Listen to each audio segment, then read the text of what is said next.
ஹalleluya. கர்த்தருடைய பரிசுத்த ஸ்தோத்திரம் மகிமை உண்டாதாக. இந்த பரிசுத்தநாளுக்கு நன்றி செலுத்துகிறேன்.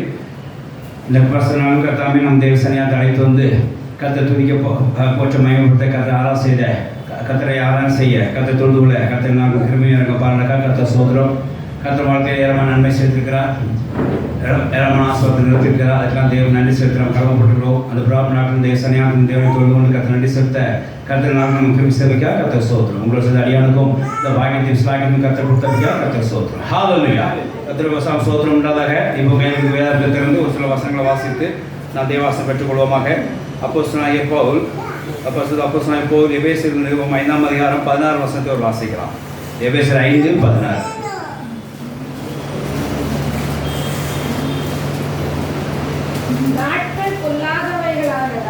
நாட்கள் பொல்லாதவனை ஆனதால் காலத்தை பிரயோஜனப்படுத்திக் கொள்ளுங்கள். ஆமென். ஹalleluya. கர்த்தருடைய வசனம் ஸ்தோத்திரம் உண்டாதாக. அப்போஸ்தலன் பவுல் எபேசியரிலிருந்து காலத்தை குறித்து எழுதியிருக்கிறதை பார்க்கிறோம்.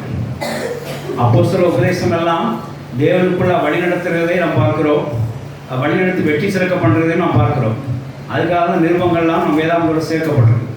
அந்த பிரகாரம் இந்த இடத்துல ஒரு டாக்டர் இங்கே கொடுக்கப்பட்டிருக்கு. என்ன அப்படின்னா, காலத்தை பிரோஜனப்படுத்துங்கள் என்று சொல்லி போடப்பட்டிருக்கு. ஆனால் அந்த காலத்தின் பிரோஜன அர்த்தங்களை நாம் நன்கு அறிந்து கொள்ள வேண்டும். வேஸ்ட் பண்ணக்கூடாது அப்படின்றதுக்காக இது கொடுக்கப்படவில்லை.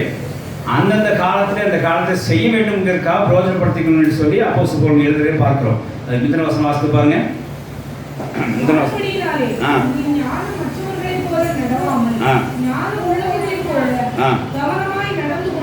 ஞானம் உள்ளவர்களை கவனமாக நடந்து கொள்ள பார்த்து காலத்தை என்ன செய்யுங்க, நாட்கள் பொல்லாதவர்களால் காலத்தை என்ன செய்யுங்க, விரோதப்படுத்திக் கொள்ளுங்கள் என்று சொல்லி ஞானம் உள்ளவராக இருக்கும்படியாக இப்படி ஒரு உபதேசத்தை காண்பிக்கிறார். அதுக்கு முந்தின வசனம் வாசித்து பாருங்க. 15 வாசிங்க. 14. ஆதலால் தூங்குற நீ விழித்து மரித்தோரை விட்டு எழுந்து அப்பொழுது கிறிஸ்து உன்னை பிரகாசிப்பார் என்று சொல்லியிருக்கிறார். ஹalleluya. தேவனுடைய ஸ்தோத்திரம் உண்டாக. தூங்குற நீ விழித்து என்ன செய்ய வேண்டும்? இந்த காலத்திலேயே தூங்காமல் விழித்து மரித்தோரை விட்டு எழுந்திருந்து கிறிஸ்து பிரகாசிக்க முடியாத அந்த காலத்தை நீங்கள் பிரோஜனப்படுத்திக் கொள்ள வேண்டும். அதுக்கு ஞானவான்களாக நடந்து கொள்ள வேண்டும். நாட்கள் பொல்லாதவர்களுக்கு சீக்கிரமாக காலத்தை பிரோஜனப்படுத்திக்குங்கள் என்று சொல்லி அப்போஸ்தலன் பவுல் என்கிற உபதேசத்தை விளக்குகிறார் என்று சொல்லி பார்க்கிறோம். இது என்ன அர்த்தம் தெரியுமா? காலத்தை வேஸ்ட் பண்ணாதீங்கிற ஒரு அர்த்தம் இருந்தாலும் கூட அந்தந்த காலத்தை அந்த காரியத்தை நீங்கள் செய்ய வேண்டும் என்கிறது தான் இந்த காரியம். தேவனுடைய வசனம் ஸ்தோத்திரம் உள்ளதாக. கடந்த வாரத்தில் நம்ம பார்த்தோம் எப்படின்னா, போராட்டம் உருவாகக்கூடிய வழிகள்லாம் இப்போ நம்ம 2-3 வாரமாக தியானித்து கொண்டிருக்கிறோம். போராட்டம் எப்படி உருவாகணும்? தேவ வசனத்தை இதயத்தில் வைத்துக் கொள்ளாதவர்கள், அதை சிந்தித்துக் கொள்ளாதவர்களுக்கு போராட்டம் வரும் என்று சொல்லி போன வாரம் நம்ம ஒரு சில வசனம் மூலமாக நம்ம தியானித்தோம். இந்த வாரம் போராட்டம் வர்றதுக்கு இன்னொரு காரியத்தை நம்ம பார்க்குறோம். என்ன அப்படின்னா, அந்தந்த காலத்திலே அந்தந்த வேலை செய்யலால் உங்களுக்கு என்ன வரும்? போராட்டம் வரும். ஹalleluya. நீ நல்லா தெரிஞ்சுங்க. இளம் வயதில் ஆட்கள் இருக்கிறீங்க, சின்ன வயசில் ஆட்கள் இருக்கீங்க. போராட்டம் எப்படி வருது? புதுசாக எதுவும் உருவாகுது இல்லை, நம்மகிட்ட இருந்தால் என்ன செய்யுது? கிரியேட் ஆகும். எப்படி கிரியேட் ஆகுது? நம்ம வேஸ்டிங் டைம் மாத்திரம் இல்லை, நம்ம அந்தந்த காலத்தை அந்த வேலை செய்யாமல் வேறு மாற்று வேலை செய்கிற மித்தமாக உண்டாகிற காரியம் தான் இது ஈக்குவல் டு போராட்டம். அந்தந்த நேரத்தில் அந்தந்த வேலை செய்யணும். உங்களுக்கு என்னதான் ஒரு நிச்சயமா போராட்டம்னா அது எந்த ஒரு சந்தேகமே இல்லை, வெற்றிக்கு அங்கே இடம் இல்லை.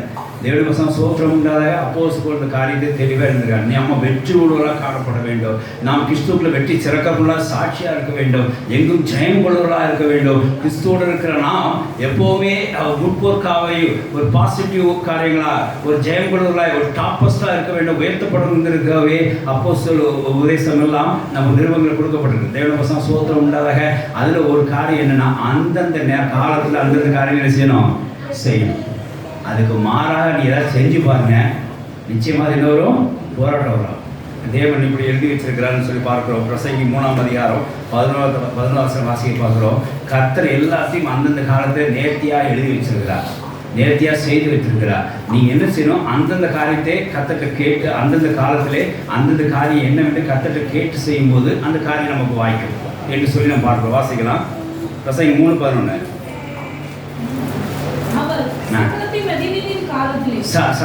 சகலத்தையும் அதன் காலத்திலே நேர்த்தியாக செய்திருக்கிறார். கர்த்தருடைய வசனம் ஸ்தோத்திரம் உண்டாக. கல்லை பிடுங்க ஒரு காலம் உண்டு, கல்லை சேர்க்க ஒரு காலம் உண்டு. மாற்றி பண்ணிடக்கூடாது. கல்லை சேர்க்குற காலத்தில் போய் என்ன செய்வோம்? கல்லை பிடிங்கிட்டு இருக்கிறோம். கல்லை பிடுங்குற காலத்துக்கு போய் கல்லை சேர்த்துட்டு இருக்கோம். ரிசல்ட் என்ன? ட்ரபிள்ஸ். இதுதான் நமக்கு உண்டாகுது. ஆனால் கர்த்தர் சகலத்தையும் அந்த காலத்தில் நேர்த்தியாக செய்திருக்கிறார். இப்போ நமக்கு என்ன பிரச்சனை அப்படின்னா, அந்த நேர்த்தியாக செய்த காலத்தில் போய் நம்ம போய் அப்சர்வ் பண்ணிக்கணும், அதை போய் பெற்றுக்கொள்ளணும். அந்த காலத்தில் அந்த நேரத்தில் கரெக்டாக செய்து கொள்ள வேண்டும். செஞ்சால் அது என்ன செய்யும்? உங்களுக்கு அது காரியங்கள் வாய்க்கும். தொடர்ந்து வாசகம் கொடுத்துருங்க.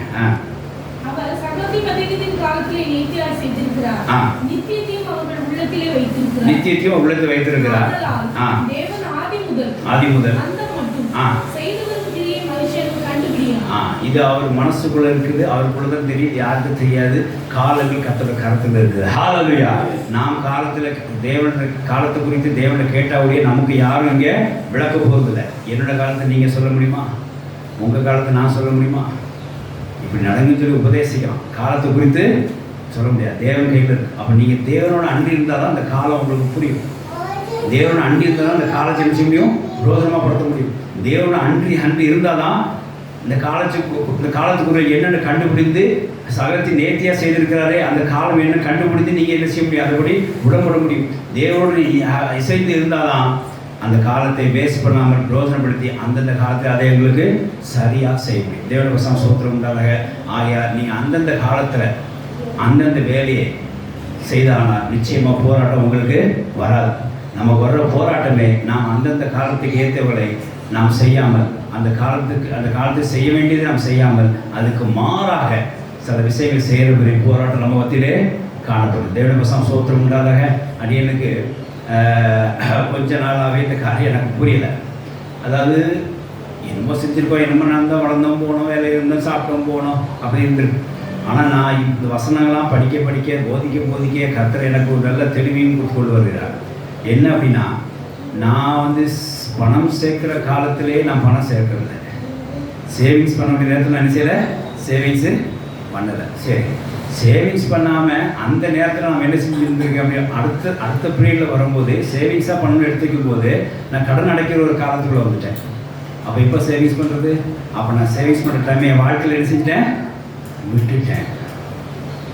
அதனால் பல போராட்டங்களை நான் சந்தித்தேன், பல ஏமாற்றங்களை சந்தித்தேன், பல தடைகளை சந்தித்தேன். பல நேரங்கள் தனியாக கண்ணி விட்டு அழுதுருக்கிறேன். பல நேரங்களில் நான் ஒரு வெற்றியை கைப்பிடிக்காத அளவுக்கு வெற்றியை பார்க்க மாட்டதாக இருக்கிற தொட முடியாத சூழ்நிலை இருந்திருக்கிறேன்.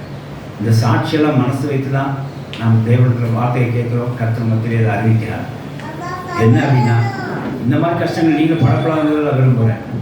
உங்கள் காலத்தை கரெக்டாக பயன்படுத்திக்கோங்க. எல்லா வளர்ப்பு பிள்ளைகளாக இருக்கணும். அந்தந்த காலத்தில் சரியாக செய்யப்படுது. சின்ன விஷயமா தான் அலட்ட பண்ணாங்க. சின்ன விஷயத்து கூட அந்த காலத்துக்கு ஏற்ற மாதிரி பண்ணுங்கள். என் பிள்ளை நான் சதா சொல்வேன், பல் தேய்க்க நேரத்தில் தயவுசெய்து பல் தேய்க்கும் போது செல்லை நோண்டிட்டு இருக்கோம். பல் தேய்க்கிற காலை 7:15 எழுந்திரிச்சா பல் தேய்க்கிற என்ன செல்லை நோண்டிட்டு இருக்கோம். என்ன செய்ய முடியும்? காலத்தை வேஸ்ட் பண்ணுற மட்டும் இல்லை, அவன் வேறு காரியத்தை செய்கிறான். அந்த நாள் ஃபுல்லாக போராட்டமாக தான் இருக்கணும்னு பையனை சொல்லி வச்சுருக்கிறேன்.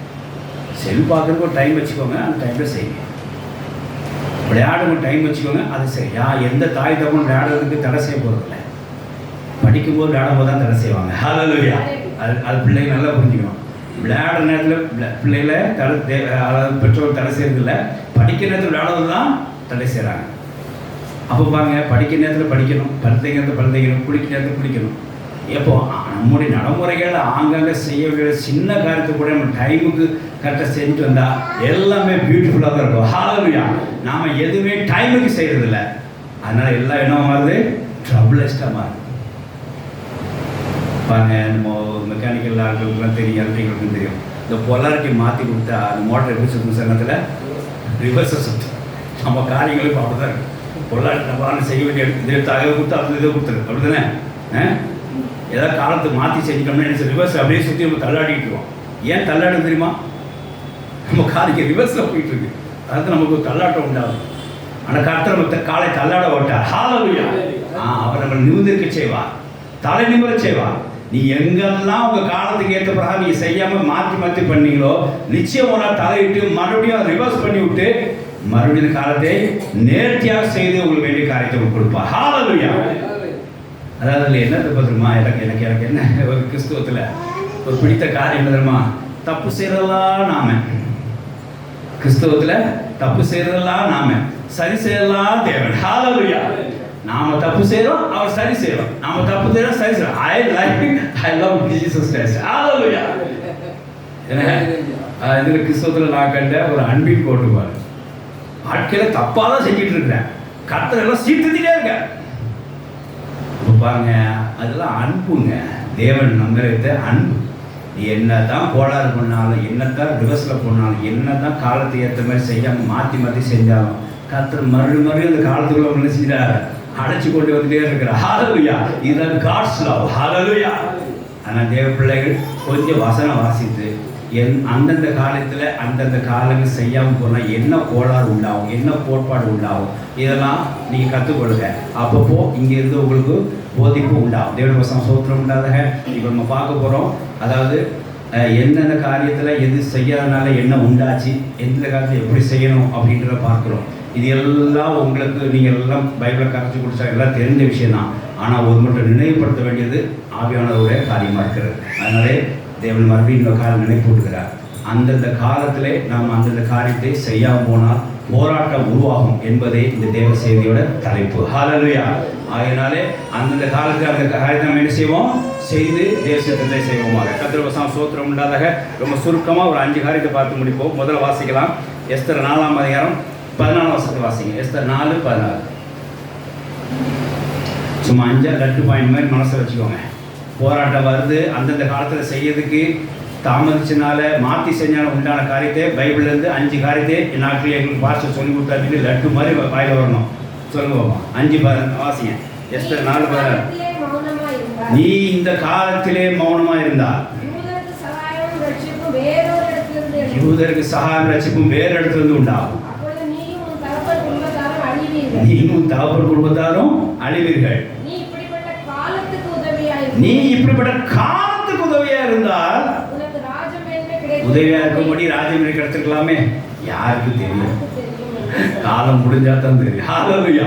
காலம் என்ட்ரன்ஸ் தெரியாது, காலம் முடிஞ்சதுக்கப்புறம் தெரியும். ஆகா நம்ம என்ன செஞ்சிட்டோம், தப்பு பண்ணிட்டோம் அப்படின்றது. கர்த்தர் வசனம் சோத்திரம் உண்டா. அதுக்கு முந்தின வசனம் வாசித்து பாருங்க.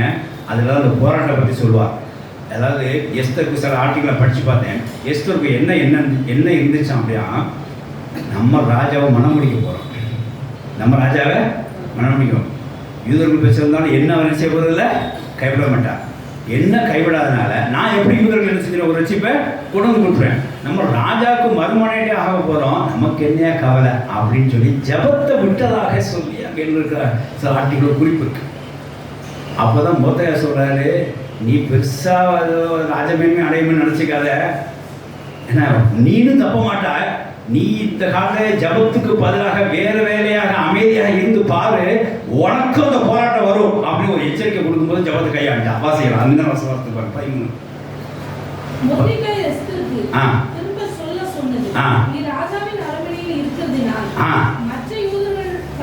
இந்த ஒரு வார்த்தையை தான் அந்த விளக்கத்தினேன். ராஜாவின் அரண்மனை இருக்கிறதுனால் அப்படிங்கிற ஒரு ஆர்டிகல் என்ன அப்படின்னா, ராஜா இருக்கிற நமக்கு சுகம் உண்டு, நமக்கு பாதுகாப்பு உண்டு, நம்மளை யாரும் அடிக்க போகிறதில்ல அப்படின்னு தைரியமாக இருந்தாலும் ஜபம் பண்ணாமல் எப்படி இருந்தாலும் இன்றைக்கி அப்போ தான் சில சொத்து இருந்தால் போதும், சில அரசாங்க வேலை கிடைச்சா போதும், நல்ல தைரியமான ஒரு அதிக அத்தாரிட்டி இருந்தால் போதும், ஜபமே கிடையாது. அந்த காலத்தில் என்ன செய்வாங்க, அமைதியாக தான் இருப்பாங்க. நிச்சயமாக உங்களுக்கு போராட்டம் வரும். நீ ராஜாவின் அரண்மனை இருக்கிறதுனால மற்ற யூதர்கள் தப்பக்கூடாது இருக்க, நீ தப்ப மனதிலே நினைவுகூட. என்னன்னா, ஒருவேளை அந்த அத்தாரிட்டி பாஸ் பண்ணும்போது ராஜா அரண்மனைக்குள்ள ஆட்களுக்கு அது நிச்சயம் செல்லும். அப்போ நீ என்ன செய்வ, சிக்கிக்கூட போராட உனக்கு உண்டு. நீ இப்போ என்ன செஞ்சுட்டு இருக்கிறோமா, அமைதியாக இருக்கிற. ராஜா எங்களை பார்த்துக்கொள்வா, ராஜா என்ன பார்த்துக்கொள்வா அப்படின்னு மனிதன் நம்பிக்கொண்டு, சிலர் அப்படிதான் மனிதனையும் பணத்தையும் அதிகாரத்தையும் நம்பிக்கொண்டு ஜபம் பண்ணுறதே இல்லை. ஜபம் பண்ணுற நேரத்தில் அமைதியாக இருக்கிறாங்க. நிச்சயமாக அவங்களுக்கு போராட்டம் வரும். ஆவிக்குற வாழ்க்கையிலே தேவனுடைய காரியத்திலே நீங்கள் எங்கெல்லாம் அமைதியாக இருந்து பாருங்கள். ஒரு எழுப்புதல் இல்லாமல், ஒரு பிரகாசிப்பான இல்லாமல், அது ஆரம்ப தலைப்பு சொல்லிட்டேன். நீ தூங்குறத விழித்து கர்த்தர் உங்களை பிரகாசிப்பார்னு சொல்லி என்ன செஞ்சு ஞானவான நடந்து கொண்டு என்ன செஞ்சுக்கோ, என்ன காலத்தை பிரயோஜனப்படுத்திக்கொள்ளும்.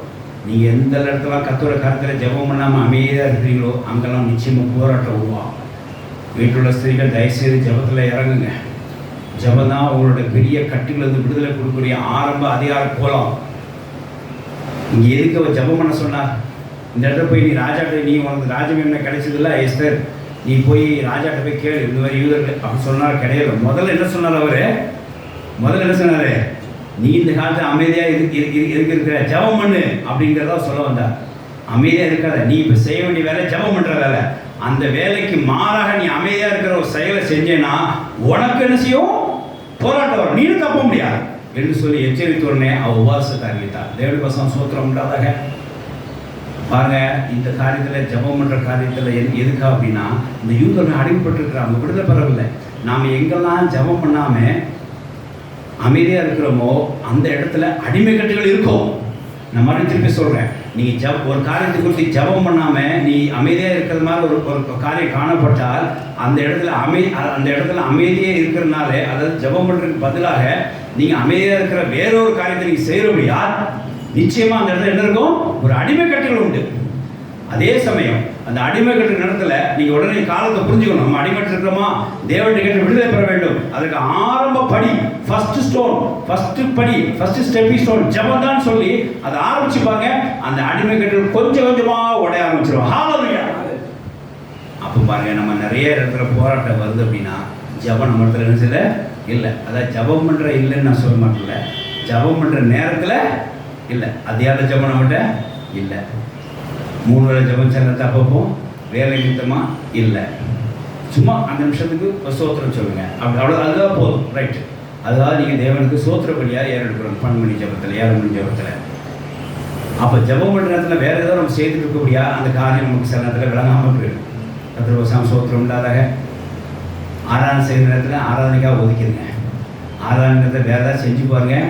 நிச்சயமாக போராட்டம் அன்னைக்கு தான் மறுநாள் கூட சேமிச்சிடும். சேவைக்கு தனிப்பட்ட முறையில் கூப்பிட்டு கேட்டு பாருங்க. ஒரு நாள் லேட்டாக வந்தார், அதோட பாதிப்பு அடுத்த வாரம் வர முடியாமல் போயிடுச்சு.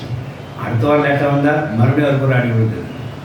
அவர் ஜெபம் பண்ணுற நேரத்தில் அவர் காலையில் வேற எங்கேயோ நின்றதுனால அவருக்கு உண்டான காரியம் தனிப்பட்ட முறையில் கேட்டுப்பாங்க. அவர் சொல்லுவார், தேவவசம் சோத்திரம் உண்டாதாக. நம்ம ஆராதனைக்கூட வேலையில் ஆராதனை தான் நிற்கும். ஜெபம் பண்ணுறத ஜெபம் மாற்றி ஏதாவது செஞ்சு பாருங்கள். நிச்சயமாக அது உங்களை போராட்டத்தை வருவிக்கிற ஒரு காரியமாக இருக்குது. தேவனுடைய பிள்ளைகள் இந்த ஆவிக்கிற விஷயத்தில் ரொம்ப கவனமாக இருந்தீங்க. ஜெபம் பண்ணுறதை கரெக்டாக பண்ணுங்க. ஆராதனை வரதை கரெக்டாக ஆராதனை வந்துடுங்க.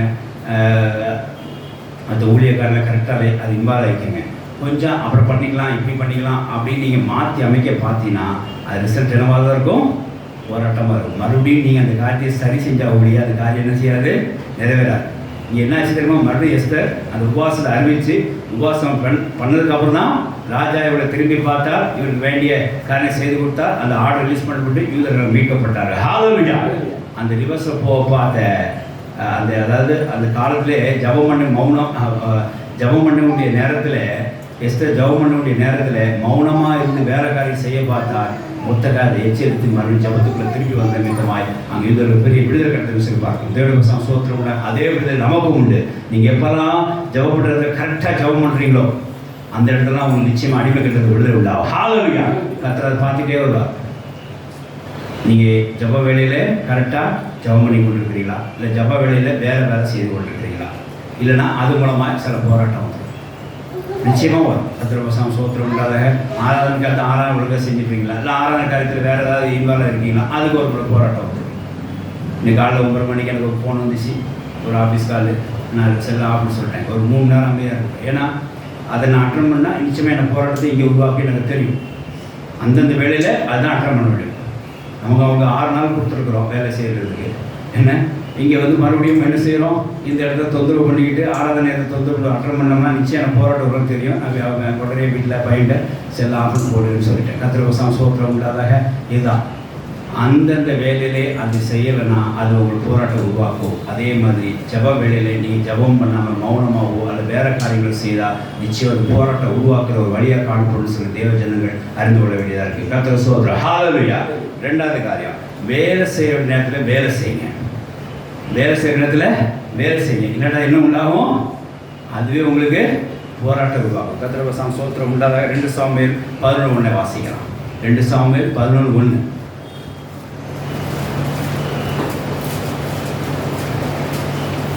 வாசிங்க.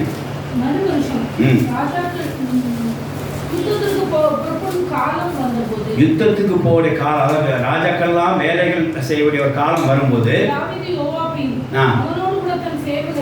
யோவாபையும் தளபதி யோவாபையும் மற்ற ஆட்களையும் சேர்த்து இஸ்ரவேல் அனைத்தையும் அம்மன் புத்தை அழிக்கவும் ரப்பாவை முற்று போடவும் அனுப்பினான்.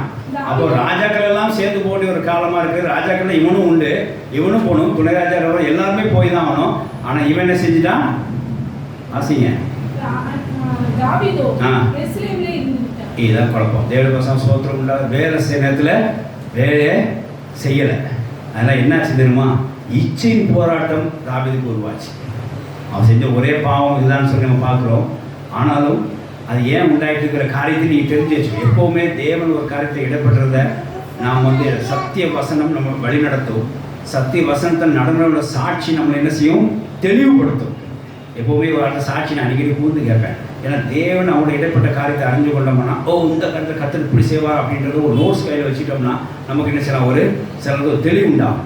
இந்த இடத்துல என்ன தெளிவு நான் பார்த்தேன் அப்படின்னா, வேலைக்கு போகாமல் ஒருத்தர் வேறு வேலை ஏதாவது ஏறக்குமாராக செஞ்சோம்னா அவன் என்ன உண்டாகும்னா இச்சையின் போராட்டத்தில் சிக்கிக்கொள்வான் அப்படின்றத கண்டுபிடிச்சிட்டேன். கத்திர சோத்திரம் உண்டாதாக பாருங்க. வேலை போகிறது தேவன் நமக்கு அளிக்கப்பட்ட ஒரு வரப்பிரசாதமாகும். அது ஒரு இடத்துல தேவன் அதை பிரியமாக இருக்கிறான்னு சொல்லி அர்த்தம். அந்த வேலையை செய்யாமல் உள்ளவர்களுக்கெல்லாம் என்ன உண்டாகும்? ஒரு போராட்டம் உண்டாகும். வாசிக்கலாம். அதாவது யாத்திராகமம் 20ஆம் அதிகாரம் 9ஆம் வசனத்தை வாசிங்க. நம்ம எப்போவுமே யாத்திராகமம் 20:9 ரொம்ப ஸ்ட்ராங்காக போதிக்கும். உண்மைதான், அதுதான் நம்ம டாப்பாகவும் போதிக்க வேண்டும். அதே சமயம் அதோட அலைடு வசனமாகிய 8ஆம் வசனத்தையும் வாசிங்க. 9 முறை வாசிங்க. யாத்திராகமம் 20:9 9 முறை வாசிங்க. 10 வாசிங்கப்பா. 7ஆம் நாளோ தேவனாய் கர்த்தர் ஓய்வு நாள். நீ ஆனாலும் பிள்ளையனாலும் மகனாலும் உன் வேலைக்காரனாலும் உன் வேலைக்காரி ஆனாலும் மிருக ஜீவனானாலும் அவன் வாசலுக்கு அந்நியனாலும் யாரும் செய்யக்கூடாது. எப்போ? 7ஆம் நாள். 7ஆம் நாளும் அப்போ நம்ம எல்லாரும் போதிக்கிறோம்னா 7ஆம் நாள் முக்கியப்படுத்தி தேவனுக்கு வந்துருங்க, தேவனை ஆராதிக்க நாள் அந்த வேலை செய்யக்கூடாது அப்படின்னு ஸ்ட்ரிக்டாக சொல்கிறோம். ஆனால் அதே மாதிரி வசனம் இந்த வசனம் போடப்பட்ட 9 வசனம் அதையும் நம்ம ஃபாலோ பண்ணணும். வாசிக்கலாம். 9ஆம் வசனம். 6 நாளும் நீ வேலை செய்து கிரியை நடப்பிப்பாங்க. ஹalleluya. இந்த வசனம் இப்போ எப்படி போதிக்கிறாங்கன்னா 6 நாள் என்னென்ன பண்ணிக்க, 7ஆம் நாள் ஆலயத்துக்கு வந்துறியா, இப்படி தான் போதிக்கிறாங்க. மேட்ரு அது கிடையாது. 6 நாள் நீ வேலை செஞ்சு ஆகணும், 7ஆம் நாள் சத்தப்படலாம் இங்கே வந்துடணும். ஹalleluya. இந்த 2 வசனம் சேர்த்து தான் போதிக்கணும். 7 வசனம் சோத்திரம் உள்ளதாக 6 நாள் என்ன செய்யும்? வேலை செய்யும். வேலை செய்யலாம், சாப்பிடக்கூடாதுன்னு அப்போஸ்தலர் பவுல் எடுத்துருக்காரு. கொண்டு சொல்லிக்கிறார், சோறு வாயில் வைக்கக்கூடாது, வேலை செய்யலாம். இன்றைக்கி என்ன செய்கிறாங்க? நாங்கள் அப்படி நாங்கள் இப்படி அப்படின்ட்டு வேலை போகாமல் இருக்குது சில காரியங்கள் சொல்கிறோம். 6 நாள் நீ கண்டிப்பாக வேறு பேசினார். இந்த இருக்கிற வேலை இந்த பாரு சனிக்கிழமையா நீ ஹார்ட் ஒர்க் பண்ணிக்க, நாளை மட்டும் விட்டுரு. இல்லை ரொம்ப நெருக்க அங்கே போ, எதுனாலும் சரி ஹார்ட் ஒர்க் பண்ணிக்க. 6 நாள் ஹார்ட் ஒர்க் பண்ணிக்க, 7ஆம் நாள் இருந்துரு ஈஸியாக ஆராதனைக்கு வந்துடு அப்படின்னா அவங்க போதிக்கப்படுறோம். கத்திர சோத்திரம் இல்லாத ஒரு ரிசல்ட் என்ன தெரியுமா? 6 நாள் நீ வேலை செஞ்சு ஆகணுங்கிறது ஒரு வசனம் தான். 7ஆம் வசனம், அதுக்கடுத்த வசனம் 7ஆம் நாள் நீ வேலை செய்யக்கூடாதுங்கிறது ஒரு வசனம் இருக்குது. கத்திர சோத்திரம் இல்லாதாக இவங்க என்ன செஞ்சுறது? 6 நாள் அப்படியே ஒப்பேற்றிட்டு 7ஆம் ஆண்டு பயபக்தியாக வந்துடுன்னு சொல்லி காட்டிடுது. அதுவும் போராட்டம் உருவாகும். ஆண்டவர் பாரு ஒவ்வொரு தோட்டத்தை உண்டாக்கி அதுக்கு நதியை உண்டாக்கி செடியை உண்டாக்கி எல்லாம் பண்ணிட்டு ஆதாம் என்ன செஞ்சார்? தோட்டத்தை பண்படுத்த வச்சார். எல்லா வேலையும் செஞ்சு வேலை செய்கிற வேலையை மட்டும் யாருக்கு வச்சார்? ஆதாம். ஃபஸ்ட்டு எம்ப்ளாய்மெண்ட் ஆதாம் தான் பெற்றுக்கொண்டான் தேவன்றது. என்ன அப்போ ஏன் அதை மட்டும் செஞ்சார்? அதுவும் கத்திரை பண்ணிக்கலாம், பேணி கேட்கறது கத்திரை பண்ணிக்கலாமே. ஒரு விதையினால ஒரு செடியை உண்டாக்குன அவர் நல்ல பூ பூத்து காய்கறி ஒரு வார்த்தை சொன்னா பூ பூத்து காய்ச்சி கொண்டு போகுது. அதை நீ பேணி காத்து, நீ என்ன செய்வ? பேணி காட்டு, தண்ணி ஊற்று, உரம் போடு, அதை செஞ்சு வளர்த்து எனக்கு கண்ணியை காட்டு, உன் பிரயாசத்தை நான் ஆசீர்வதிக்கிறேன் அப்படின்னு கத்த சொன்னான். உன் கையின் பிரயாசத்தை கத்த ஆசைப்படுன்னு சொன்னான். 6 நாள் உன் கையின் பிரயாசம் இது என்ன? 7ஆம் நாள் கர்த்தருடைய கைகளை பார்க்க வந்துரு. ஹalleluya. 7 வருஷம் சோத்திரம் உண்டாதாக. அப்படி நீ பார்க்க தவறிட்டால் என்ன உண்டாகும் தெரியுமா? 6 நாள் நீ வேலை செய்யாமல் இருந்தே அப்படின்னா அதை வேலை செய்யாமல் இருந்த அப்படின்னா வேலை செய்கிற நேரத்தில் நீ வேலை செய்யாமல் இருந்த அப்படின்னா இச்சை போராட்டம் உனக்கு உருவாகும். நிச்சயமாக உருவாகும். ஒரு நாள் வீட்டில் நீங்கள் லீவ் போட்டு சும்மா வீட்டில் உட்காந்துப்பாங்க, உங்களுக்கு வர்ற புத்தியெல்லாம் எழுதி வச்சுப்பாங்க. சாயங்காலம் ரொம்ப அசிங்கமாக இருக்கும் அந்த புத்தியெல்லாம். அப்படி செய்யலாமா இப்படி செய்யலாமா அப்படிலாம் எழுதிருப்பீங்க. வேலைக்கு போய் பாருங்க ஜோய் பேசிருக்கீங்க, யோசிக்கிறீங்க, இடம் கொடுக்குறாங்க எனக்கு. ஒரு நாள் லீவ் கொடுத்து பாருங்க, நான் வேணா அப்படி யோசித்து எழுதி காட்டுறேன்னு. நீ தப்பிச்சிங்க, உங்களுக்கு லீவ் கொடுக்கறதா தப்பிச்சிங்க, உங்களுக்கு அந்த நிச்சயம் போராட்டம் வராது. ஹalleluya. ஆமாம், ஒரு நாள் லீவ் கிடச்சி பாருங்க, காலையிலேருந்து சாயங்காலம் எழுதி பாருங்க, கண்ட போகலாம், இந்த வீடை வாங்கலாமா, இதை விட்டு அதை வாங்கலாமா, அதை அப்படி பார்க்கலாமா, அந்த போட்டால் ஃபாலோ பண்ணலாமா, இந்த போட்டு நகை இருக்குமா, இந்த மாமனார் பாஸ்டர்கிட்ட கடமை கொண்டு தருவாங்க, என்னென்னமோ சாயங்காலம் எழுதி பாருங்க. இன்னைக்கு நடந்த சிந்தனைகள் எழுதி பாருங்க, கேவலமாக இருக்குது. அது பேசாமல் ஒரு வேலைக்கு போய் 3 ரூபா சம்பாதிச்சு வரலாம். 7 வருஷம் சோத்திரம் உண்டாதாக. தயவுசெய்து வேலைக்கு போகாமல் வீட்டில் இருந்தாதீங்க. என்ன உருவாகும்? போராட்டம் உருவாகும், ட்ரபுள். ஆமாம், அப்புறம் அதை சந்தித்து கிளியர் பண்ணுறதுக்கு நீங்கள் 6 மாதம் வேலை செய்யணும். அந்த இச்சையும் போராட்டம் வெளியே வர்றதுக்கு 6 மாதம். எனக்கு நம்ம தாவிதை தான் யோசித்து பார்க்கணும். இது பேசாமல் மேலேருந்து எட்டி பார்க்கறதுக்கு பதிலாக நம்ம பேசாமல் எழுதிடலாம், தளபதி யோகா போட போயிருக்கலாம் ஐயா அப்படின்னு யோசிச்சுருப்பார். ஆனாலும் தேவசத்துக்கு ஒப்பு கொடுத்தனால அது பெரிய தேவ சந்ததியும் உண்டாயிடுச்சு. ஹalleluya. 7 வருஷம் சோத்திரம் உண்டாதாக. அதனால் எல்லாரும் தாவிதை நினச்சிக்காதீங்க. நாம அவர்கிட்ட தேவன் இடப்பட்ட காரியத்தை மட்டும் நினச்சி புரிஞ்சுக்கொள்ள வேண்டும். இங்கே நம்ம என்ன தெரிஞ்சுக்கிறோம் அப்படின்னா, அந்த நேரத்தில் அந்தந்த வேலைகள் செய்யணும். ஜபம் பண்ணுற நேரத்தில் ஜபம் செஞ்சாகணும், ஆராதனைக்குரிய ஆராதனை செஞ்சாகணும். 2வது அது ஆவிக்குரிய காரியம். 2வது உலக காரியத்துக்குள்ள வேலைகள் எல்லாமே செஞ்சணும். அந்த நேரத்தில் சரி இந்த உலக வேலையை அப்புறமா எடுத்துக்கலாம், இன்னைக்கு நாளைக்கு போட்டுக்கலாம், நாளைக்கு போடுறேன் அப்படின்றது என்ன அர்த்தம் அப்படின்னா, அதுலேருந்து எஸ்கேப் கிடையாது. அதுலேருந்து என்னது எஸ்கேப் கிடையாது. இந்த ஒர்க்கை நாளைக்கு என்ன செய்யறீங்க, போஸ்ட்பான் தான் பண்ணுறீங்க. இதை நாளைக்கு பார்த்துக்கலாம். உடனே செய்ய சின்ன விஷயம் காய்கறிகளும் உடனே வாங்கி கொடுத்துருங்க. சாயங்காலம் வாங்கி தரேன்னு சொல்லுங்க, சாயங்காலம் பாலே கிடைக்காது. பால் தான் சாயங்காலம் வாங்கிக்கலாமா, விடுமா, எப்போ தான் போயிட்டு இருந்தேன் அப்படிம்பீங்க, சாயங்காலம் பாலே கிடைக்காது. காய்கறி வயலில் காய்கறி வகை கொண்டு போ, இப்போ தான் வெளியே என்ன வெயில் அடிக்க போக முடியாது, வீட்டில் இருக்கேன் அப்படின்னு சொல்கிறாரு. முடிஞ்சு போச்சு. அன்றைக்கி உங்களுக்கு தான் துவையல் தான். இப்படி தான் காரியம். அது பெசாமல் அந்தந்த நேரத்தில் வேலை செஞ்சு கொடுத்துருங்க. அரிசி கொடுத்து காய் வாங்கி கொடுத்துருங்க. சின்ன விஷயத்துலேருந்து இது ப்ராக்டிஸ் பண்ணுங்கள். பெரிய விஷயத்துக்கு அப்படி போயிடும். உங்களோட கடமைகளை உங்களோட வேலைகளை நீங்கள் கரெக்டாக செஞ்சு பாருங்கள். நாளைக்கு எடுத்து தள்ளி போடாமல் செஞ்சு பாருங்கள், பெரிய ஆசீர்வாதமாக இருக்கும். ஹalleluya. குறிப்பாக இந்த இச்சை போராடுறது நீங்கள் என்ன செய்யலாம், விலைக்கு உங்களை பாதுகாக்கலாம். இங்கே தாவீதுக்கு அந்த வேலை நேரத்தில் அந்த வேலை செய்யாமல் போனோம்னா இச்சை போட்ட உருவானு சொல்லி பார்க்கணும். கர்த்தர் சோத்திரம் உண்டாக. ஆகையால் நாம் செய்ய வேண்டிய வேலைகளை கரெக்டாக அந்தந்த உலக வேலைனாலும் சரி, வீட்டு வேலைனாலும் சரி, ஊழிய வேலைனாலும் சரி, கரெக்டாக அந்தந்த வேலைக்கு நாம் செய்தோம்னால் போராட்டம் வராதுங்கிறது இங்கே தேவனுடைய காரியமாக இருக்குது. கர்த்தர் சோத்திரம் உண்டாதாக. 3வது காரியம் 2 ராஜாக்கள் 5ஆம் அதிகாரம் 26 வாசிங்க. 2 ராஜாக்கள் 5:26 தேவவாசிங்க.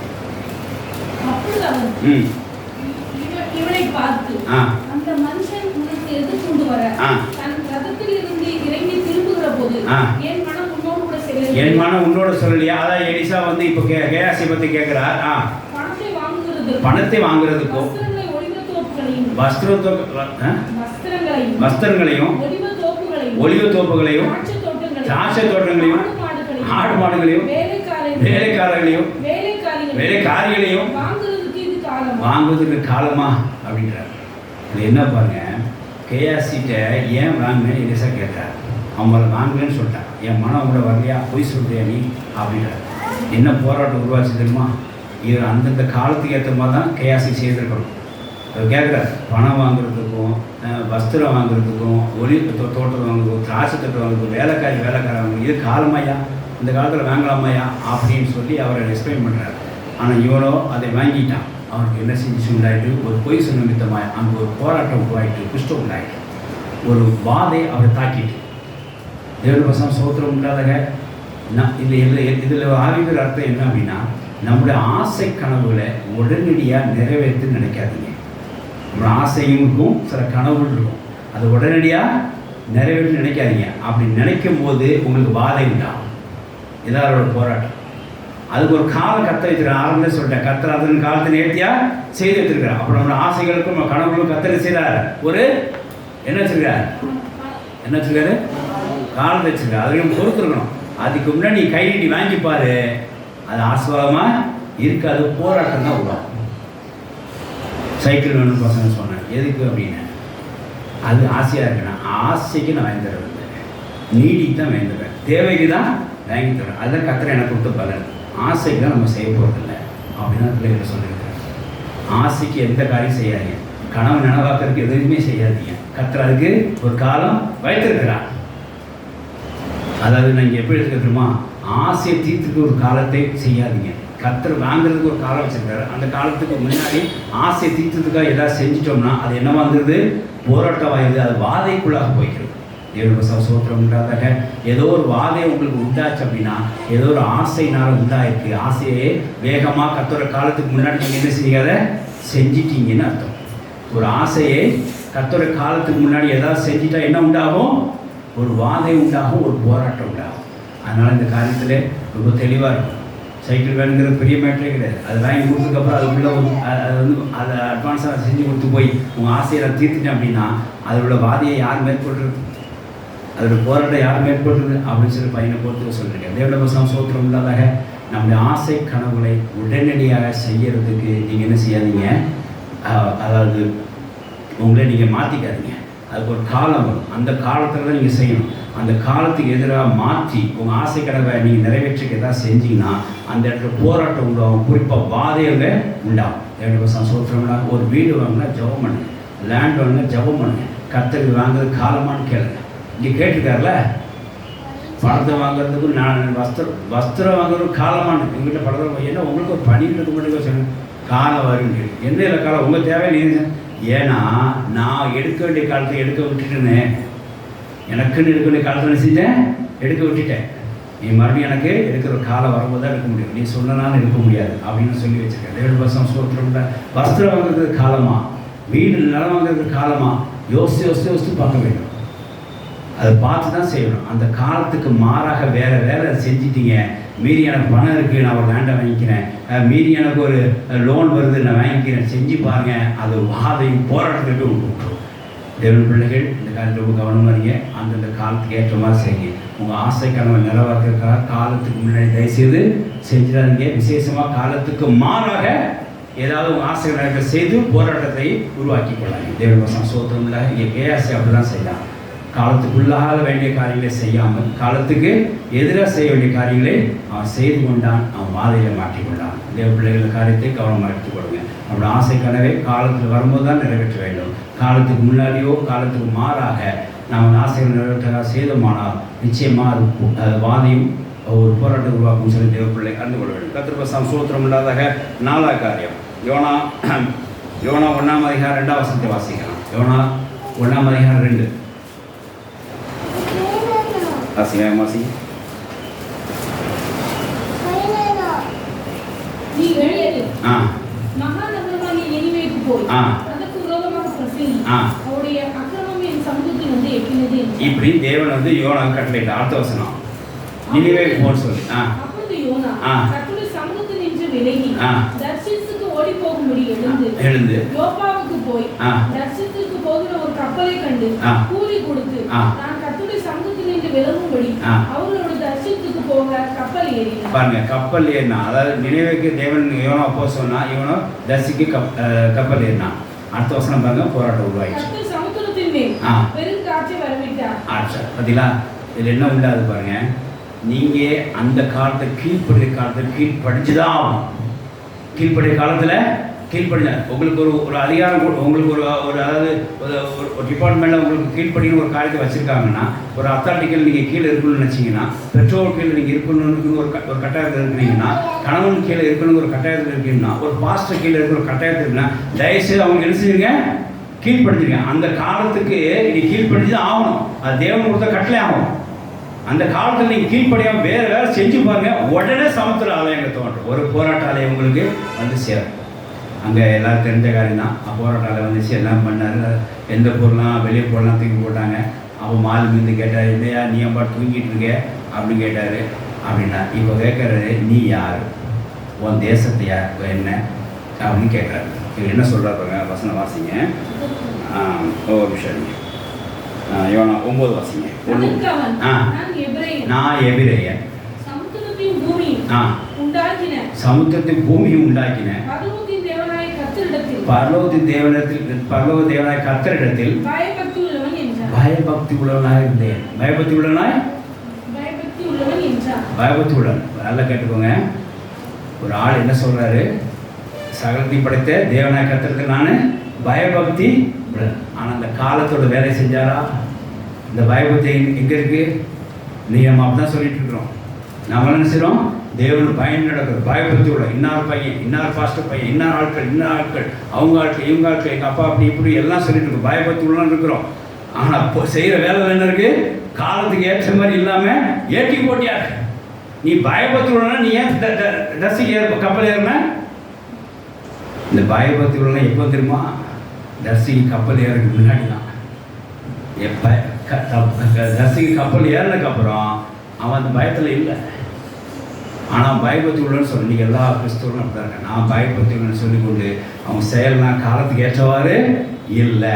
அது என்ன அப்படின்னா, காலத்துக்கு கொடுக்கப்பட்ட அந்த அதிகாரத்துக்கு இவங்க என்ன செய்யலை இல்லை. சில சூழ்நிலைகளில் நீங்கள் கட்டுப்பட்ட ஆகும்னு சொல்லி கர்த்தர் வைத்திருப்பார். ஒரு 5 வருஷம் இப்படி தான் இருக்க வேண்டும், இந்த வீட்டில் தான் இருக்க வேண்டும், இப்படி ஒரு கட்டுப்பாடு இருக்கும், இந்த ஆஃபீஸில் இருக்க வேண்டும், இந்த மேனேஜருக்கு தான் இருக்க வேண்டும், இந்த பாஸ்டருக்கு தான் இருக்க வேண்டும், அப்படி கர்த்தர் ஒரு கட்டுப்பாட்டில் ஒரு கீழ்ப்படியில் வச்சிருப்பார்.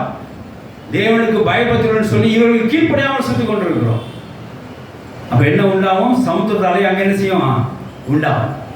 தேவபசம் சோத்திரம் உண்டாதாக. நீ சமுத்திரத்தில் பெரிய அலை வந்ததெல்லாம் பார்த்துருக்குறோம். தமிழ்நாட்டையே ஒழுக்கிச்சு. பெரிய அலையாக சுனாமி வந்ததை நம்ம பார்க்குறோம். இதெல்லாம் ஏவுக்கு பைபிளில் கொண்டு ஒரு விஷயம் பாருங்கள். பயபக்தின்னு சொல்லிக்கொள்ள ஒரு பிரோஜனம் இல்லை. கொடுக்கப்பட்ட அதிகாரத்தின் நீங்கள் கீழ்ப்படுத்தி கட்டுப்பாட்டுக்குள்ளே இருக்கிறோம். அதுதான் முக்கியம். இவ்வளோ வருஷமாக சபையில் இருக்கிறோம். இன்னொரு நாட்கள் நாங்கள் அப்படி இப்படி நான் சொல்ல, நான் எபிரேயன் அவர் சொல்கிறார், நான் எபிரேயன், இன்னொரு நாட்கள் நாங்கள் அப்படின்றார். அடுத்த பயபக்தி உள்ளன்னு அது சொல்லி பிடிச்சோன்னே அவர் அதுக்கு அர்த்தம் அப்போ ஏன் அப்படி செஞ்ச அப்படின்றாரு. மட்டமாக சொல்லுவார் பாருங்க. அடுத்த வருஷம் வசதி பாருங்க.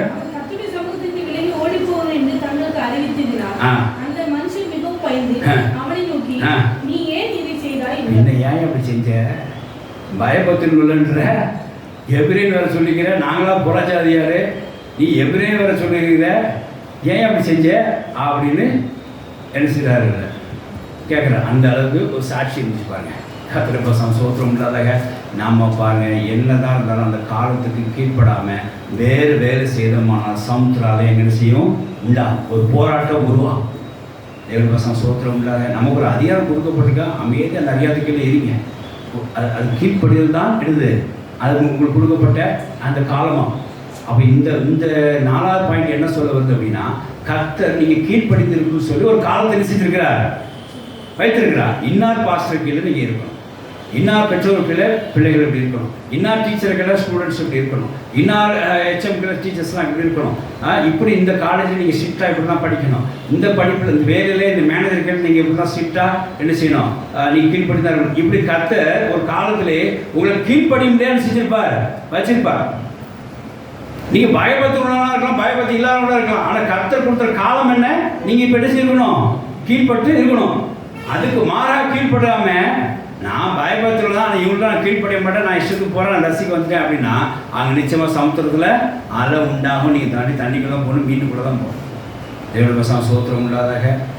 மீன்னா மீன் சாப்பிட்றது போகிறது இல்லை, மீன் உள்ளுக்குள்ளே போகணும். 2 வித்தியாசம் என்ன? ஒன்று எம்பின்னு நினச்சிக்காங்க. கத்திரபசம் சோத்திரம் இல்லாதாக. ஆக இங்கே சமுத்திர அலை எப்படி எழும்பிச்சு? நான் அதான் யோசித்தேன். பேதுரு, ஐயோ ரட்சகரே, ஐயரே என்னை காப்பாற்றும், அலை ஏறிக்கே அப்படின்னு சிறுமை என்ன சொன்னார்? அற்ப விசுவாசியர் கை கொடுத்து தூக்குனாரு. யோனாவை எங்கே தூக்கலை? இங்கே சமுத்திரத்தில் தானே வந்துச்சு. பேதுரு பயந்து ஆண்டவரே நான் மடிந்து போகிறோம் அப்படின்னு சொன்ன உடனே, என்ன ஐயா உனக்கு விசுவாசம் இருக்குவா அப்படின்னு கையை கொடுத்து தூக்குனார். கடல் நடக்கும்போது மறுபடியும் அற்ப விசுவாசம் இருந்தால் மறுபடியும் பேதுரு கை தூக்கி காப்பாற்றினார். படகுல இருக்கும்போது காப்பாற்றினார். 2 இடத்துல சமுத்திர அலை வரும்போது ஏசு கிறிஸ்து பேதுரை காப்பாற்றினாருங்க. இந்த இடத்துல யோனா என்ன செய்யலை? சமுத்திர அலையே வரும்போது காப்பாற்றலை. ஏன்? அந்த காலத்துக்கு ஏதுவாக கீழ்பட்டிருக்க செய்யலை. அவன் கீழ்பட்டு போகக்கூடிய ஒரு காலமாக நினைவேக்கு போக வேண்டியது அவன் செய்யலை. அங்கே உள்ள மறுபடியும் பொருத்திக்கிட்டான். இது ஒரு வழியே கிடையாது, கர்த்தர் போக மாட்டார், இனி சரண்டர் தான் அப்படின்னு. அட்லீஸ்ட் நீங்களாக தப்பிச்சு போங்க, எங்களை என்ன எப்படியும் ஆண்டை பார்த்துப்பான்னு சொல்லி அங்கே மீனில் போட்டு கூட தண்ணியில் போட சொல்லி அவன் மீனில் இருந்து ஜோம் பண்ணி மறுபடியும் கர்த்தர் விடுத்து மறுபடியும் தேசத்தை செய்ய வைத்தார் யோனாவை. ஹல்லேலூயா. அதான் நான் ஆரம்பத்தில் சொல்லிட்டேன். என் வாழ்க்கையிலே அதிகமாக நடந்தது தான். நான் பண்ணுறதெல்லாம் தப்பு, தேவன் நம்ம எனக்கு செய்து கொடுத்ததெல்லாம் சரி. ஹல்லேலூயா. இப்படிதான் யோனாவுக்கு நடந்த மாதிரி தான் அடிக்கடி ஏதாவது சேட்டமாக பண்ணிக்கிட்டே இருக்கோம். இன்னொன்று தான் பண்ணணும். அந்தந்த காலத்துக்கு ஏற்றவர்களே செய்யணும். கீழ்ப்படிந்த காலத்தில் என்ன தயவுசெய்து கீழ்படுறேங்க. உங்களுக்கு பாஸ்டர் கொடுத்துருக்காரு, அதை கீழ்ப்படி என்ன செய்யணும் அப்படியே செஞ்சுட்டு போங்க, அவ்வளோதான். நல்லதை கெட்டதை அதை கீழ்ப்படுத்தி இருந்துங்க, அவ்வளோதான். ஏன்னா நீங்கள் பயபக்தி உள்ளவர், நீங்கள் எவ்வளோ கீழ்ப்படி தான் இருக்கணும். மாறி செஞ்சு பாருங்க, சமுத்திர அலை உண்டா, எவ்வளோ சமுத்திரம் உண்டாதாக. அதனால் கீழ்பட்டுக்கிற காலத்தை தயவுசெய்து செய்யுங்க, கீழ்பட்டு. ஏன்னா மோனையாக்கு நல்லா தெரியும், ஒரு சின்ன ஒரு வீட்டுக்குள்ளே இருந்தார். அப்போ சொன்னையா 2 வாரம் கவர்மெண்ட் ஜாப் வேலை பார்த்து என்ன சின்ன வீட்டில் இருக்கீங்க இல்லையா, கர்த்தர் எங்களுக்கு ஒரு வாசத்தரவை நாங்கள் இதெல்லாம் இருப்போம், ரொம்ப சின்ன வீடாக இருக்கியா அப்படின்னு. என்ன செய்ய சொல்கிறீங்க, நாங்கள் கீழ்பட்டு தான் இருப்போம். பாருங்க 5-10 வருஷமாக இந்த சின்ன வீட்டில் குடியிருந்து ரொம்ப கஷ்டப்பட்டுருந்தேன். இன்னைக்கு கர்த்தர் அவங்க ஒரு மாளிகை மாதிரி வீடு கட்டி கொடுத்துருக்காரு. ஹல்லேலூயா. அதுதான் எங்கள் அத்தா வீட்டில் ஒரு நாள் பெரியா வந்துருக்குறாங்க. வந்துட்டு ஜாக்கப், நீ என்ன அந்த குறி வீட்டில் உட்காந்துட்டு இருக்கிற, நீ எவ்வளோ பெரிய விஞ்ஞானி, இந்த குறி வீட்டுறங்க பிள்ளை படிப்ப, என்ன படிப்புங்க, என்ன குறி வீட்டிலையா பார்த்துருக்கீங்க, சரி உனக்கு நல்ல வீடு கிடைக்கும், நான் ஜோம் பண்ணுறேன் அப்படி. அன்னைக்கு ஜோம் பண்ண போனது தான் நீ 3 வீடு வாங்கியிருக்காரு. ஹல்லேலூயா. எல்லாம் ஃப்ளாட் சிஸ்டம் தான், அப்பார்ட்மெண்ட் தான். பாருங்கள், அவர் அந்த காலத்தில் என்ன செஞ்சார், அவர் கீழ்பட்டு இருந்தார். நான் பயப்படுத்தி உள்ளவன் எவரேன்னா கீழ்பட்டு இருக்கணும். நீங்கள் கொடுக்குற சுச்சுவேஷனுக்கு, குடிக்கிற சூழ்நிலைக்கு, கொடுக்குற சர்க்கம்ஸ்டன்ஸ் நீ கீழ்படுத்தி இருக்கணும். பெரிய விசாலமான கடத்தில் கொண்டு விடுவார். ஹல்லேலூயா. அதை விட்டு போட்டு 2 வருஷம் அப்போ போதுங்க, அந்த வீடை போகிற நீங்கள் எத்தனை நாளுங்க இதோட, எத்தனை நாள் இந்த பைப்போட கட்டி எழுதுது, எத்தனை நாள் இந்த குடத்தோடு கட்டி எழுதுது, வீட்டு தாய்மார் பிரச்சனை கேட்டால் வேடிக்கையாக இருக்கும். எத்தனை நாள் தண்ணீர் வராமல் தவிக்கிறது, எத்தனை நாள் இதெல்லாம் தவிக்கிறது அப்படின்னு சொல்லி புலம்பாதீங்க. இருக்கிற காலத்தில் கட்டுப்பட்டுறீங்க, கீழ்படிந்துருங்க. மருமகளாக கொடுக்கப்பட்ட மாமியாருக்கு கீழ்பட்டுறீங்க. 27 வயசு வரைக்கும் சகோதரிமார்கள் பெற்றோர்களுக்கு கீழ்படுத்தி பயபக்திக்குள்ளாக இருக்கலாம், ரொம்ப சந்தோஷம். கணவன் வந்ததுக்கப்புறம் அதே பயபக்தி எங்கே இருக்கணும், கணவன்ட்டு இருக்கணும். இல்லைன்னா உங்கள் பயபக்தி 27 வயசோட முடிஞ்சு போச்சு. 28 வயசு கணவனுக்குள்ள பெண்ணாக வருது, புது சிஸ்டர் நினச்சிக்கிட்டு பயபக்தி இல்லாத மனுஷனாக வளர்ந்துட்டு இருக்கீங்க. நீங்கள் பெற்றோர்கள் எப்படி கீழ்படுறீங்க அப்படியே வீடு கல்யாணம் பண்ணி வரும்போதும் கணவனுக்கு அதே கீழ்பட்டு இருங்க. அப்போ தான் பயபக்தி கண்டினியூ யுவர் டேட்டிங் தட் என்ன ஒபீடியன்ஸ். அங்கே எங்கள் அம்மா அப்பெல்லாம் நாங்கள் சொன்ன ஒரு வார்த்தையை தவற மாட்டோம். அப்போ இங்கே அப்படி இருக்கீங்க, இங்கே மட்டும் ஏன் ஏற்று பேசுகிறீங்க? உங்கள் அம்மா அப்படி எப்படி இருந்தோம் அதே கீழ்படுத்தி இங்கே இருக்கீங்க. பாருங்கள், இப்போ அந்த கீழ்படுத்த காலம் சகோதரிக்கு முடிஞ்சு நேராக கணவனுக்கு கீழ்பட்டுக்குன்னு வந்திருக்கு. ஆனால் நீங்களாம் என்ன செய்றீங்க, அதை ஏற்றி கொடுக்கா பண்ணி அங்கே ஒரு பிரச்சனை உண்டாக்குறது. தேவனுடைய சோத்திரம். கொடுக்கப்பட்ட மாமியாருக்கு இதான் நம்ம தலைவிதி பண்ணி கீழ்பட்டுறீங்க. அப்படிதான் கொடுக்கப்பட்ட காரியத்துக்கு சர்க்கம்டன்ஸுக்கு இதான் கீழ்படியாதுன்னு சொல்லி ஒத்துட்டு போங்க. இது உங்கள் ஆசீர்வாதத்தில் கொண்டு வரும். நிச்சயமாக போராட்டத்தை செய்யறது உருவாது. ஆகிய கொடுக்கப்பட்ட சர்க்கம்டன்ஸ், கொடுக்கப்பட்ட காலத்துக்கு நீங்கள் கீழ்படிந்தானால் போராட்டம் அங்கே உருவாகாது. நீங்கள் பயபக்தியோட இருக்கலாம், ஆனால் கொடுக்கப்பட்ட சர்க்கம்டன்ஸ், கொடுக்கப்பட்ட சூழ்நிலைக்கு, கொடுக்கப்பட்ட அத்தாரிட்டிக்கு, கொடுக்கப்பட்ட டிபார்ட்மெண்ட்டுக்கு, கொடுக்கப்பட்ட குடும்பத்துக்கு, கொடுக்கப்பட்ட கணவனுக்கு, கொடுக்கப்பட்ட மாமியாருக்கு, கொடுக்கப்பட்ட வேலைக்கு நீங்கள் கீழ்பட்டு தான் ஆகணும். கொடுக்கப்பட்ட பாஸ்டருக்கு கீழ்பட்டு தான் ஆகணும். இப்படி செய்யும் போது தான் அங்கே போராட்டம் அங்கே உருவாக வாய்ப்பு இல்லாமல் போகும். ஆனால் அதுக்கு மாறாக நீங்கள் செய்யும்போது அந்த காலத்துக்கு, கொடுக்கப்பட்ட காலத்துக்கு கீழ்படியாமல் அந்த அதை கொடுக்கப்பட்ட அதாவது கீழ்பட்டுக்கிற காலத்துக்கு நீங்கள் கீழ்பற்றாமல் மாறாக செய்யும் ஒரு போராட்டம் உருவாக வாய்ப்பு இருக்குன்னு சொல்லி தேவஜனங்கள் நாங்கள் அறிந்து கொள்ள வேண்டும். 5வது காரியம், மனம் திரும்புவது கர்த்தர் ஒரு காலம் வைத்திருக்கிறார்.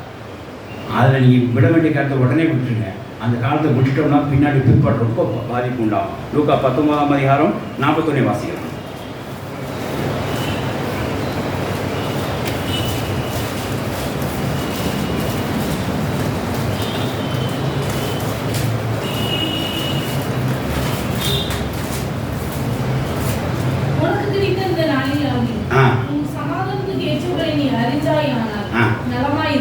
தேவன் பசங்க சோத்திரம் இல்லாத இயேசுவேமுக்கு வரார். அவரை அல்ல புது கலை மேலே ஏற்றி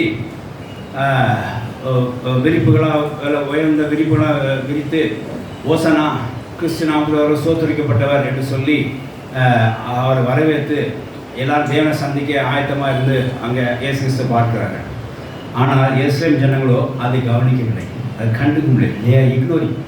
they are ignored Jesus Christ. அப்போ கர்த்தர் சொல்கிறார், இயேசு கிறிஸ்து உலகத்தில் 2 தடவை கண்ணீர் விட்டுருக்கிறார். ஒன்று லாசர் இறக்கும்போது காலத்துக்கு முன்னாடி நடந்தது அப்படின்னு சொல்லி கண்ணீர் விட்டார். இன்னொன்று எருசலேமை பார்க்கும்போது காலத்துக்குள்ளாக என்ன செய்யலை, மனம் திரும்ப வெளியே 2 தடவை இயேசு கிறிஸ்து கண்ணீர் விட்டுருக்கிறார். அப்போ பாருங்க, இந்த எதுக்கு கண்ணீர் விட்டா தெரியுமா? இந்த காலத்தில் மனம் திரும்பினா சமாதானத்தை சந்திச்சுப்பாங்களே, இங்கே காலத்துக்கு மனந்தேமாக இருக்காங்கன்னு சொல்லி கண்ணீர் விட்டார். மறுபடியும் வசனம் வாசிங்க. சமாதானத்துக்காகவே நீங்கள் என்ன செய்யலாம், என்ன இடத்துல மனம் திரும்பிக்கலாம் அப்படின்னு சொல்லி சொல்கிறோம். அப்போ ஒவ்வொரு மனுஷனுக்கும் மனம் திரும்பக்கூடிய ஒரு காலத்தை கருத்தை வைத்திருக்கிறார். அந்த காலத்துக்குள்ள அவன் மனம் திரும்பவில்லை என்று சொன்னால் அவனை பிற்பாடு ரொம்ப மோசமாக போராடவே முடியும். வாசிக்கலாம். உனக்கு கிடைத்த இந்த நாளிலாவது இந்த காலத்தில் சமாதானத்தை இயேசு நீ ஏற்றுக்கொண்டு சமாதானத்தை நீ அறிந்தாயானால் நல்லா இருக்கும் ஐயா அப்படின்றார். என்ன நீ கண்டுகொள்ளவில்லையே, இது சமாதானத்தை நான் என்ன நீ பார்த்தா சமாதானத்துல காரியமாச்சே, நீ செய்யவில்லையே, இது அறிந்தா நல்லா இருக்குமே அப்படின்றார். அடுத்தது வாசிங்க. அது உனக்கு தெரியாமல் இருப்பார். இந்த காலத்தில் இப்படி நீ தேவனை தேடணும், இந்த காலத்தில் நீ இப்படி சந்திக்கணும், இந்த காலத்தில் இப்படி கத்தநாமத்தோட சோத்திரம் கொண்டு சொல்லணும், நீனு ஆர்ப்பரிக்கணும், இதெல்லாம் அறியாமே இன்னைக்கு அவன் கண்ணுக்கு மறைவாக இருக்கிறேன்னு சொல்லி அவர் அழுதார். நான் உன்னை சந்திக்கும் காலத்தை நீ அறியாமல் போனபடியா சத்துருக்கள் சூழ ஒரு மதில் போட்டு உன்னை வளைந்து கொண்டு என் பக்கத்தில் உன்னை நெருக்கி உன்னையும் உன்னோட பிள்ளைகளையும் தரையாக்கி போட்டு கல்லிராபடி செய்வேன் சொல்லி பெரிய போராட்டம் வரும்னு சொல்லி எஸ்லேம் கங்கணி செய்தார், எச்சரித்தார். தேவ பசங்க சோத்திரம் உண்டாதாக பாருங்க. மனம் திரும்ப ஒரு காலத்தை எஸ்லேம் தனங்களை விட்டுட்டாங்க. இன்னைக்கு வரைக்கும் அங்கே தான் இருக்குது, போராட்டமாக தான் இருக்குது. அவங்க சத்துருகள் முற்றுகை போட்டாங்க, சுத்தமாக இடிச்சு போட்டாங்க. இன்றைக்கி கஷ்டப்படுறாங்க. தேவ பசங்க சோத்திரம் உண்டாதாக மனம் திரும்ப ஒரு காலத்தை தயவுசெய்து மனம் திரும்புங்க. இந்த பாவத்தை இன்றைக்கி விட்டு விடுங்க. அப்படின்னா விட்டுணும். இந்த பாவத்தை இந்த தப்பை நீங்கள் ஒன்றுக்கே தெரியும், தப்பை திரும்ப செஞ்சு கொண்டிருக்கணும், அது இன்றைக்கே விட்டுருங்க. இந்த காலத்தில் நீ சமாதானத்தை சிந்தியாமல் அறியாது இருந்தானால் என்ன அர்த்தம் அப்படின்னு கேட்குறார். அறிந்தானால் நலமாக இருக்கும் என்று சொல்கிறார். இந்த காலத்தில் என்ன செய்யணும், சமாதானங்களை என்ன செய்யணும், நீ அறிந்திருக்க வேண்டும், மனம் திரும்பியிருக்க வேண்டும், பாவத்தை விட்டுருக்க வேண்டும், இது அகண்டு ஓடி இருக்க வேண்டும். ஆனால் நீயோ அறியாமல் இருக்கிறாய். பிற்பாடும் பிள்ளைகளெல்லாம் பாதிக்குமே என்று சொல்லி இயேசு அது போராட்டம் வரும்னு சொல்லி அழுதார் என்று சொல்லிப்பார். கர்த்தருடைய வசனம் சோத்திரம் இல்லை. மனம் திரும்பி தயவுசெய்து மனம் திரும்புங்க. இன்னொரு நாளைக்கு செட் பண்ணாதீங்க. எல்லா நாளுக்கும் ஒரு காலம் கத்திருக்கிறார். ஆனால் மனம் திரும்ப காலம் மட்டும் என்னைக்கு இருக்கும், டெய்லி இருக்கு. ஹல்லேலூயா. மனம் திரும்ப காலம் எப்படி இருக்குது, நாளைக்கு ஒரு கத்தர் காலம் வைக்கல. அதுக்கு எப்படி வச்சிருக்கிறார், இன்னைக்கே ரட்சிப்பு உண்டாகட்டும், இன்றைக்கே ரெட்டிப்பான ஆசிரியத்தை பெற்றுக்கொள்வார். எல்லாம் இன்று தான் கர்த்தர் செய்யப்படுறதுலாம் இன்று தான்.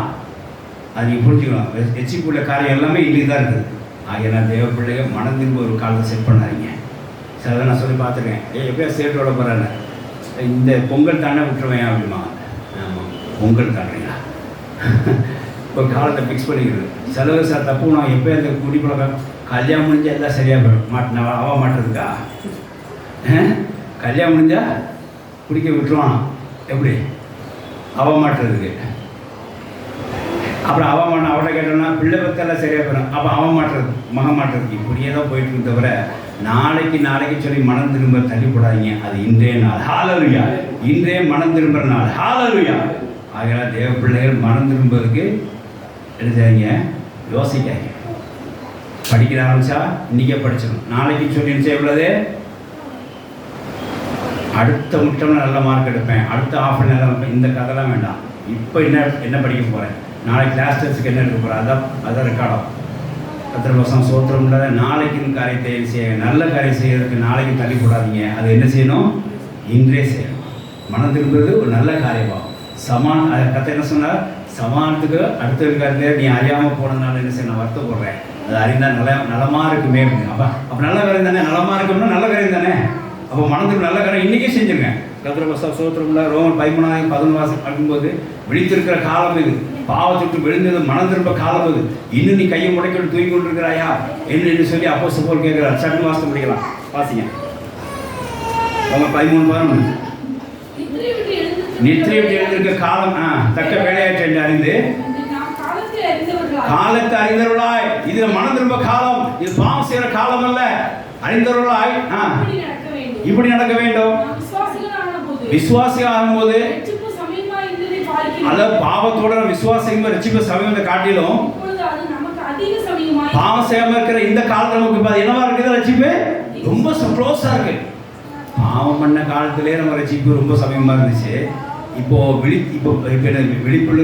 விழித்திருந்து பார்த்து வெளியே தக்க விளையாட்டுன்னு சொல்லி வெளியே வரும்போது பரிசுத்தமாக இருக்க இந்த காலம் இன்னும் ரட்சிப்பு என்னவா இருக்கும்? சமயமாக இருக்கும், அதிக சமயமாக இருக்கும் சொல்லி அப்போஸ்தலர் சொல்கிறார். கர்த்தர் சோத்திரம் இல்லாத அதனால் மனம் திரும்ப காலம் ஏதாவது பாவம் பண்ணிட்டு இருந்தீங்க, ஏதாவது தப்பு பண்ணிட்டு இருந்தீங்க, இதை விடவே முடியல, இன்றைக்கே விட்டுருங்க. இந்த காலத்துக்கு எதிராக எதாவது செஞ்சு போராட்டத்தை உருவாக்கிங்க. தேவனுடைய சோத்திரம் இல்லாத அதை பாவத்தை விடுற காலம் இதுதான். இந்த காலத்தில் பாவத்தை விட்டோமானால், தப்பீர்கள் விட்டோமானால் நிச்சயமாக அது நமக்கு போராட்டம் உருவாக்காது இருக்கிறது. தேவ பிள்ளைகள் அறிந்து கொள்ள வேண்டும். ஆகையால் மனம் திரும்பும் காலமாக இருக்கிற இந்த காலத்திலே தொடர்ந்து மனம் திரும்பி நாம் தேவாசம் பெற்றுக்கொள்வோமாக. கர்த்தர் சோத்திரம் இல்லாத வசந்த வாசத்தை முடிக்கலாம். கொலைசர் 4ஆம் அதிகாரம் 5ஆம் வசந்த வாசத்தை முடிக்கலாம். கொலைசர் 4:5.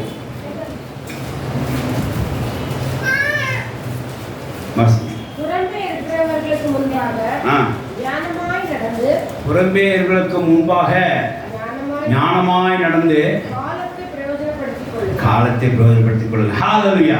இந்த ஞான வார்த்தை இங்கேயும் வருது பாருங்க. எபேசியரில் பார்த்தோம், ஞானமாக நடந்து கொண்டு காலத்தை பிரயோஜனப்படுத்திக் கொள்ளுங்க. இங்கே என்ன வருது? பொறுப்பேருக்கு முன்னாக நீங்கள் என்ன செய்யுங்க? காலத்தை ஞானமாக நடந்து காலத்தை பிரயோஜனம் பண்ணிங்க. அது என்ன அப்படின்னா, காலத்தை வேஸ்ட் பண்ணாமல் அதன் அந்தந்த காலத்தை சேர்ந்து போராட்டம் வராபடிக்கு தடுப்போமாக. தேவனுடைய சோத்திரம் இல்லாத ஆகையினாலே ஜபம் பண்ணுற வேலையிலே, ஆராதனைக்குரிய வேலையிலே, ஊழியத்துக்குரிய வேலையிலே நாம் அந்த காலத்தை அதிக செலவழிப்போம். அதுக்கு மாறாக ஏதாவது செய்து போராட்டம் நம்ம உருவாக்க வேண்டாம். வேலை செய்கிற இடத்துல வேலை செய்கிற காலத்திலே வேலை செய்து உலக வேலைகளை இருக்கிறவர்கள் உலக வேலை செய்யும் காலத்தில் கரெக்டாக வேலை செய்து அது உண்மையாக இருந்து நாம் போராட்டத்தை தவிர்ப்போம். அந்த நாட்களிலே வேலை செய்கிற நாட்களில் வேலை செய்து போராட்டத்தை நம்ம உருவாக்க வேண்டாம். நம்முடைய இச்சைகளை கனவுகளை நிறைவேற்றத்தக்க காலத்தை கர்த்தரை கேட்கணும் தவிர இருந்த காலத்திலே இச்சையை அதாவது நம்முடைய ஆசை கனவு நிறைவேற்றுக்காக நம்ம பயன்படுத்தி காலத்துக்கு ஏதாவது செஞ்சு நம்ம போராட்டத்தை வருவிக்க வேண்டாம். 4வது காரியம் நம்ம பார்த்தோம், கீழ்ப்படிதலுக்காக கர்த்தர் கொடுக்கிற காலகட்டத்திலே நாம் கீழ்ப்படிந்திருந்து அதோடு சேதமான போராட்டத்தை வருவதை நாம் தவிர்க்கலாம். 5வது காலம் மனம் திரும்ப காலமாக இருக்கிறது. இப்போ மனம் திரும்பி நல்லதை சேர்த்து கொண்டு போராட்டத்தை தவிர்க்கிறதுக்கு ஒரு காரியத்தை உண்டாக்க வேண்டும் சொல்லி கர்த்தர் நமக்கு தெளிவுபடுத்துகிறார். ஆகையினாலே தொடர்ந்து ஜபம் பண்ணுற ஜபத்தையும் வேலை செய்கிற வேலையும் கீழ்ப்படிய காலத்துக்கு கீழ்ப்படிதலையும் தொடர்ந்து காணப்பட்டு மனதிரும்ப காலத்தை தொடர்ந்து மனதிரும்ப காணப்பட்டு குறிப்பாக நம்ம ஆசை கனவுகளை நிறைவேற்ற சொல்லி காலத்துக்கு எதிராக நம்ம எதை செஞ்சு வாதைகள் வராமல் நம்ம பாதுகாக்கப்பட்டு அந்தந்த நாட்களிலே அந்தந்த வேலையிலே குறிப்பாக அந்தந்த காலத்துக்கு ஏற்ற மாதிரி அந்தந்த வேலையை நாம் செய்து போராட்டம் தவிர்ப்போமாக. ஆகியால் போராட்டம் நமக்கு எப்படி உருவாதுன்னு சொன்னால் அந்தந்த நேரத்திலே அந்தந்த காலத்திலே நாம் செய்ய வேண்டிய வேலையை நாம் செய்யாமல் இருக்கிறனாலே போராட்டம் உருவாதுன்னு சொல்லி இதில் அறிந்து கொண்டிருக்கிறோம். இதெல்லாம் பாருங்கள், ஒரு போராட்டம் இருக்குது பாருங்கள். ஒரு இச்சையின் போராட்டம், ஒரு வாதை போராட்டம், ஒரு சமுத்திரங்கள் எழுந்த போராட்டம், பிள்ளைகள் அந்த குடும்பங்கள்லாம் பாதிக்கக்கூடாது என்று சொல்லுகிற ஒரு போராட்டம், மனம் திரும்பாதனாலே என்று சொல்லி பார்க்குறோம். அப்புறம் முதல்ல பார்த்தது அடிமைக்கட்டில் உள்ள போராட்டம். இந்த போராட்டமெல்லாம் அந்த நேரத்திலே அது செய்யாமல் போன விதமாக உண்டான்னு சொல்லி தேவ பிள்ளைகள் அறிந்து கொள்ள முடியாது. கர்த்தர் நம்ம கிருபை செய்திருக்காங்க. கர்த்தர் ஸ்தோத்திரம். ஆகையால் தொடர்ந்து நாம் அந்தந்த காலத்திலே அந்தந்த வேலையை செய்து காலத்தை பிரயோஜனப்படுத்தி தேவசத்தை செய்வோமாக. கர்த்தர் தாமே வார்த்தைகள் ஆசைப்படுவார். ஆமென். ஹல்லேலூயா. ஹல்லேலூயா. நாம அப்படி தேவனை ஸ்தோத்திரிப்போமாக. ஹல்லேலூயா. ஹல்லேலூயா. ஹல்லேலூயா. ஸ்தோத்திரம், ஸ்தோத்திரம், ஸ்தோத்திரம், ஸ்தோத்திரம், ஸ்தோத்திரம்.